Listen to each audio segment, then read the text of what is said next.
Maoday nagbago ka. Bantog ra kay dili nakapariha sa una. Maoday namugnaw na ka, kay naa naman dahil kay bagong nakaila. Di pangutana bitaw ti kapag niagi, di ba?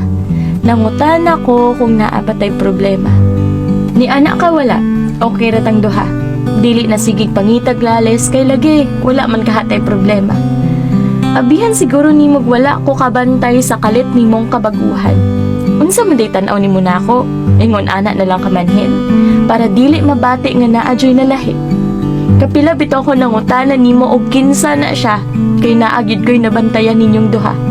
Pero ni ana na sad ka nga wala ko'y salig nimo, nga puro na lang ko duda. Unya hibal-anay pa, siya man day gyud ang rason nga nung nagbago ka. Kay siya naman day ang imong gihigugma. Maod ay nagbago ka, maod ay namugnaw na ka sa kuha. Kay siya naman day ang imong gipangita. Maod ay wala na kay panahon, kay siya naman ang imong gikalingawan karon. Unya ako pa'y imong giingnan nga walay salig nimo? Dayon ikaw man day jud ning naigibuhat nga dili mao. Nganong wala magud kagasaba? Niingon day kang undangon na ang unsay naata. Nganong kinahanglan pa man mo abot ta sa ingon aning sitwasyon na. Pero okay raman ka. Wala ra kay problema. Kaya naa naman kay bago dayon, di ba? Pero ako, di nasakitan gyud intawon kay gapailad sa imong mga bakak nga istorya. Maayo pagituuhan ako tung duda nako sa una. Ug ngano man gyud nga kalit nagbago na ka.